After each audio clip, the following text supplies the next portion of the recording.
Hi everyone, it's Melissa, and today I am talking to you about Based on a True Story, Not a Memoir by Norm MacDonald.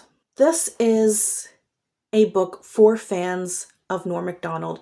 I know that might sound obvious, but if you're a fan just of like SNL in general, and that's why you're picking up this book, I'm not sure that you would enjoy it or get much out of it.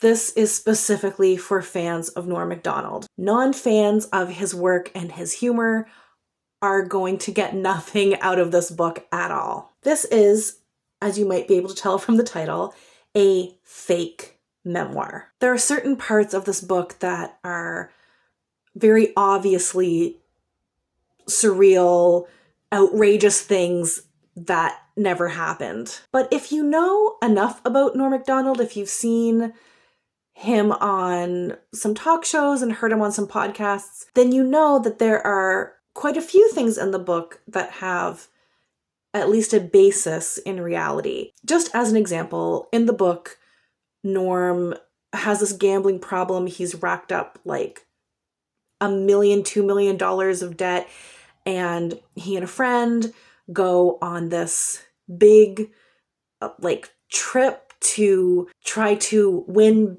the money through gambling in order to pay off his gambling debts. And they go and see this like mysterious guy who like lives in like a castle or something. It's all very, again, surreal, outrageous. This obviously never happened. But if you know a little bit about Norm's history, he did have a gambling problem. And I know from an interview that he had done that he had lost, I think, $150,000 or $200,000 or something, maybe even more. So obviously he did have this big loss. How much of the story is true? Maybe he did go on a trip with a friend to try to win some money.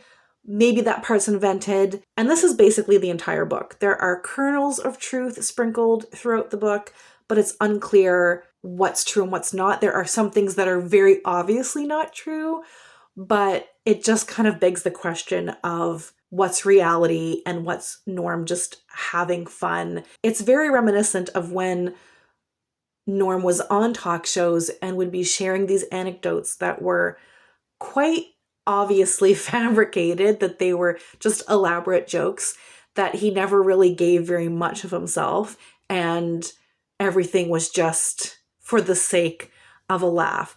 That's what this book feels like. And if you know anything about Norm MacDonald, he was intensely private. So I wasn't expecting a lot of sincerity in this fake memoir. But I have to say, there's a part near the end of the book where he's talking about how he'll always be remembered specifically for SNL, that he's not going to be remembered for his stand-up or for any of the other things that he did with his life or career, that he is going to be remembered forever for this one little snapshot, this one little thing that he did, but that he's okay with that and that it's actually a nice thing.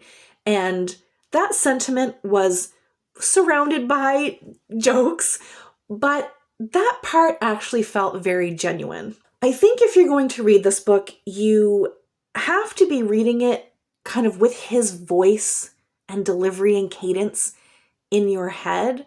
I think just reading it as yourself is not going to, the humor is not going to come through in the same way. And I very much had his voice in my head the whole time, and it made the book really funny. I've always been a Norm MacDonald fan. I was nervous about this book because it's a fake memoir. It's kind of weird, but I ended up really enjoying it.